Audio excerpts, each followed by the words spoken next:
What was the first day of filming American Homeboy like?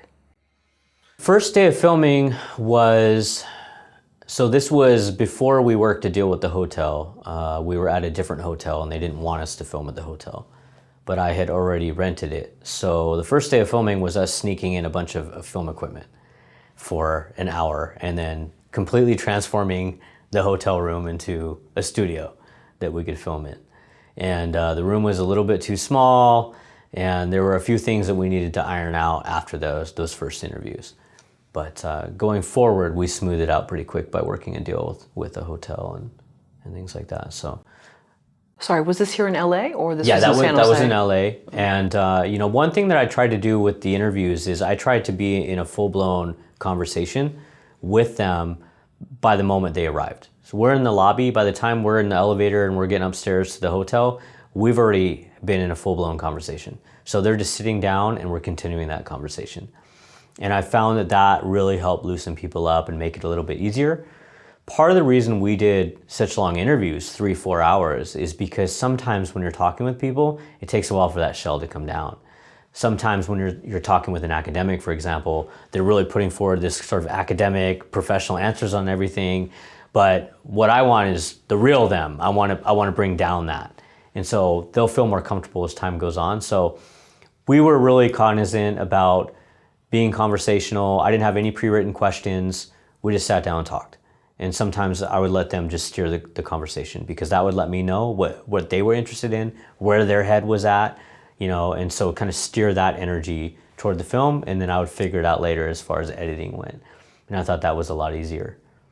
Right, yeah, so many people have like this specific media pitch. Yeah. And that's understandable. They want to make sure they're, coherent in what they're saying, but when you can get to that third hour or whatever, you can get some real gold, Yeah. Well, sure. Like with Charlie in our film, he's a Vietnam veteran and he's also an academic and an author. When I sat down with him, I think we interviewed him for 4 hours, and the first 3 hours was him being very academic and everything. But by the time we got to that last hour, when he really started talking about Vietnam and losing his eye and getting flown out of the war zone after being hit by shrapnel, and hearing his real perspective on turning against the Vietnam War when he went back and became a protester, that was what I was looking for. That narrative coming from his heart and those raw feelings. And that really helped make the movie and give audience insight into what Vietnam veterans were going through. And I don't think I would have gotten that had I not gotten through those first 3 hours of getting past that shell. And so, yeah, I think it's important to get people to loosen up, and everybody's a little bit different, especially with the types of people I was interviewing. We had people in prison, we had people in gangs, we had people in Vietnam. And so everybody was a little bit different, but it took time to get most people to loosen up a little bit. What were the negotiations you were making with these hotels? How would you approach them? So it started with an email, and I basically emailed the hotel and I said, we are making an independent film and we're looking at using the same hotel chain in every city that we film in. And we were wondering if there's some way that we can work out a discount and have the same suite in all of the hotels while we film. Who would we speak with? And then they would forward me to whoever it was that I needed to speak with. And, it was a process. You had to go through corporate essentially to get it approved. We had to give them documentation for the company, what type of film we were making, all those different types of things. But after that was all sorted out, it made things a lot easier. It was wonderful because we knew every time what type of room we were going to have. They knew that we were going to be bringing in a bunch of film equipment. And I think that our experience in working with the hotel was, I think what they cared about most was us not being disruptive. They didn't want it to be a disruptive thing in the lobby or in the hotel and things like that. And I think once we showed that, we would just kind of quietly set up, leave at the end of the day, they were really good to work with and easy to work with. Yeah. But you do have to go through the bureaucratic process first, and sometimes it could take a few months. Yeah.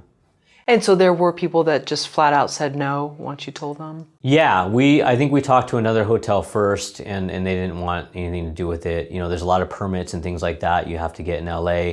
We never once paid for a permit anywhere in LA. And we have another series we're filming right now and we never paid for a permit either. So I don't know if I recommend that to everybody, but I'll just say when you're broke or you don't have a lot of money to spend on a film, sometimes you got to find ways to do it anyways. And so, you know. But it sounds like it helped at least breaking that sort of barrier a little bit so that you weren't sneaking equipment up in the elevator. Yeah, I didn't want to, you know, if you're paying camera people to help you, cinematographers to help you film, I didn't want to take the risk of having all this equipment out, you know, all these cinematographers, people who are driving here to do a 4-hour interview and then have it all just shut down out of nowhere. And so I think the easiest way to get past that potential resistance was to just be upfront with the hotel and just talk to them about what you're doing, be upfront, and find a way to work it out. And so that's what we did, yeah. Did you hire a film crew to work on American Homeboy? So I contracted a cinematographer. We did it a couple different ways, a couple different times, but for the most part, we worked with one camera person who also had the sound equipment. And so I worked with him to do the sound and the cinematography while we were doing the interviews. And so in our case, we worked with a cinematographer who works at Netflix or contracts with Netflix and worked on Unsolved Mysteries. He owns a $50,000 RED camera. We wanted to use a RED for stylistic reasons. REDs look a little bit different. They're kind of a pain to work with in post, that just like for a number of reasons, but it was worth it for us for the look we were going for. And he also had like a $10,000 microphone that we were able to use. And so we were able to get quality sound, quality cinematography between just me and him, basically. And I think the important part for us was to have backup sound also. And you know, I think that's really important. The thing with film is people will forgive poor visuals, but they'll never forgive poor sound.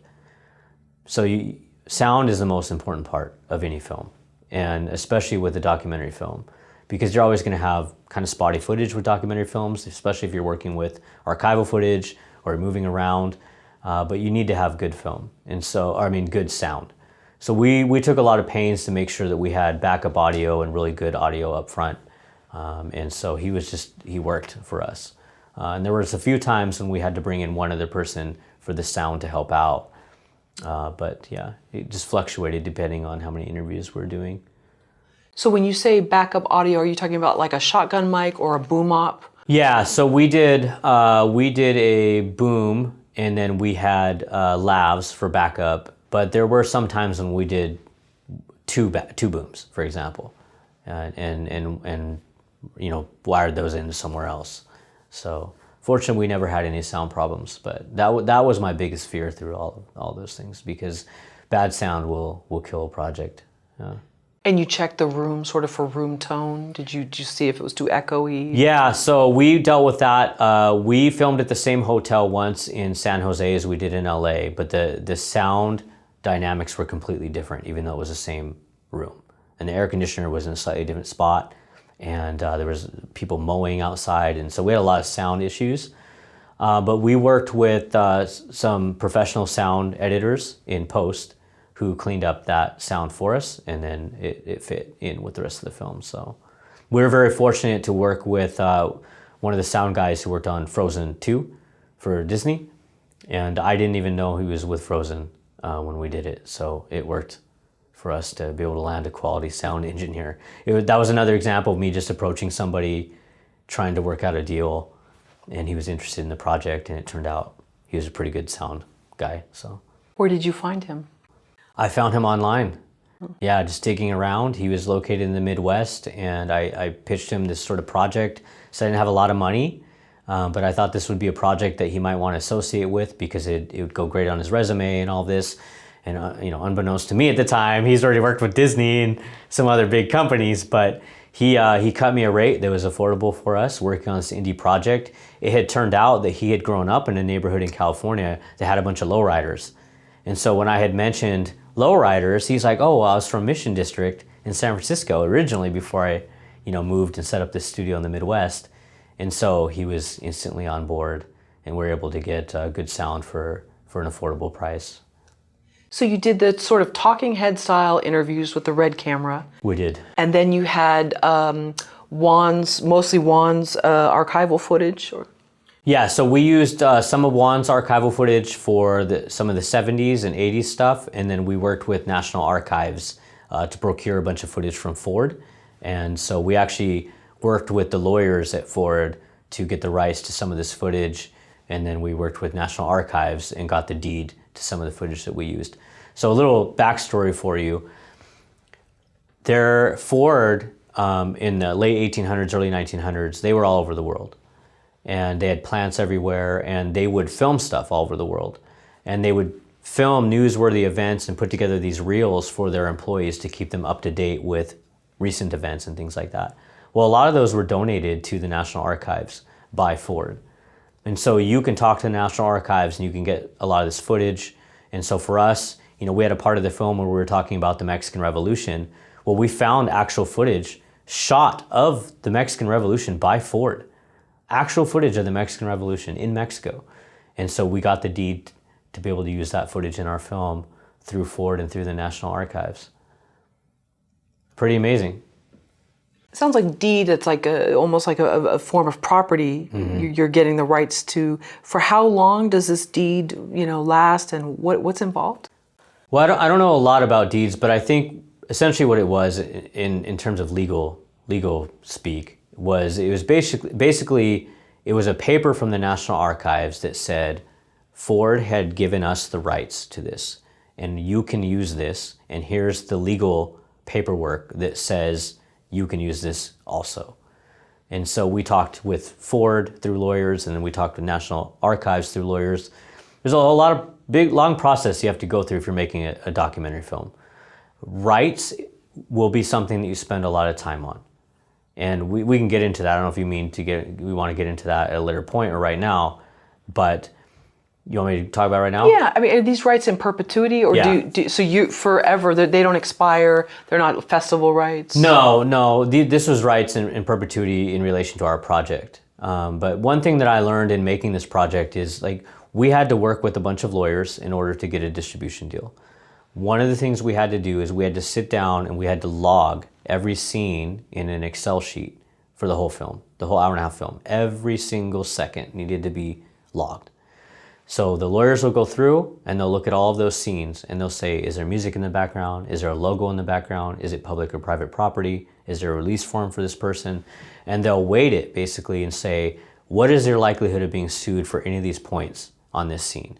And they'll do that for every scene throughout the whole movie. Those lawyers will then write a letter, a clearance letter, and then that letter goes to the insurance company. And the clearance letter will say, this is your likelihood of being sued here, you're not likely to be sued here, et cetera, et cetera. Then the insurance company will say, we'll insure this part of the film, not the other, this part, not the other. In our case, we were able to get the whole film insured, every scene. But there are times when they won't insure the whole film. Your company will be liable for this one particular scene because insurance companies want to mitigate risk. So the best thing you can do is make sure you cover your bases to begin with while making a documentary film. Make sure you get all the proper releases, make sure you get the deeds to the archival footage and those types of things to avoid that. But then after the insurance company insures it, then you can take it to a distributor and get a distribution deal and go through that process. For American Homeboy, what footage did you decide to leave in historically, and what parts did you decide to leave out, and why? Yeah, that was difficult because we had so much great footage. There was a lot of footage that I wanted to leave in there. But at the end of the day, I needed to stick with what the story was. And there's a lot of great sound clips from interviews that we did as well that never made it into the film. And I think that part of being a movie director, putting together a movie, or whether you're painting or making a movie, sometimes you got to know when to stop. And sometimes you have to stick to what the vision is. And sometimes that means leaving things on the cutting room floor. And so I had an idea of what I wanted the film to look like. I had no idea how we were going to put it together until after all the interviews were done. And then I had 90 days to edit it. And so I edited it in 90 days. And once I stuck with, devise that division, how I was going to put together that vision, I just stuck with it, through those 90 days of editing. and didn't really turn back because we didn't have the luxury to turn back because we were already scheduled to be in a theater, and I couldn't outsource it to a professional editor because they wanted 9 months. We went through 2 terabytes of footage. So I had 20 terabytes of footage on archival footage, interviews, things like that.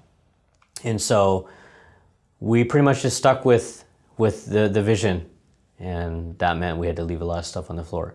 But we did a little bit differently. We kept a lot of that extra footage now, and we posted online to promote the film and things like that. So, and we're also gonna print transcripts of the full interviews and things like that. So it just because it doesn't end up in the film doesn't mean you still can't use it in other ways, especially in the age of social media. Right, with shorts and things like that. Yeah. And you've done some in black and white, right? To Correct, yeah. denote that these are parts of the film. Yeah, that's correct, yeah. Yeah, that's great. And so you were the editor. So how many, 20 terabytes is how many hard drives? Oh, it was a lot of hard drives. So I have a safe full of hard drives, probably 20 hard drives, something like that. One thing that I underestimated was preserving and duplicating all of the footage that you had. That's a very expensive process. But again, you're taking a big risk. Like if you're just keeping them all on one drive in one location, it's a huge risk. And so we had to duplicate everything, and then we kept them in different locations because what if there's a fire, things like that. Some good advice I got from another filmmaker was the rule of threes, which is 2 different locations and then 1 in a cloud. I don't like clouds, so I didn't use clouds, but I did have 2 different locations and I had them in fire safes just to make sure, in case anything happened. The other thing is sometimes drives can get corrupted going between Macs and PCs. And we actually had a drive that happened to. And thank goodness we had a backup drive. So it can be very expensive because drives, especially SSD drives, are not cheap. But that should be something that you probably plan for if you are filming a documentary film where you're working with a lot of archival footage. And just out of curiosity, why don't you like the cloud? Is it just the cost, or? Well, it takes a long time for one. Uploading 20 terabytes to a cloud could have taken 6 months. I have no idea. I mean, I tried to upload just the full movie to the cloud, and I never got through the process because it was taking so long. So, and I tried Dropbox, I tried Google Drive, I tried a lot of different things. I just am not crazy about the clouds. I'm probably because I was born in '81 and I have not fully adjusted to some of the new technology, but if I can have physical media, that's what I prefer, yeah. Well, you love going to thrift stores and buying DVDs? I do, yeah. Yeah, I still have DVDs. In fact, I'm a big fan of Christmas movies and Halloween movies because I like the seasonal movies. So I still buy all those in DVDs. I have them in my home, like a big collection.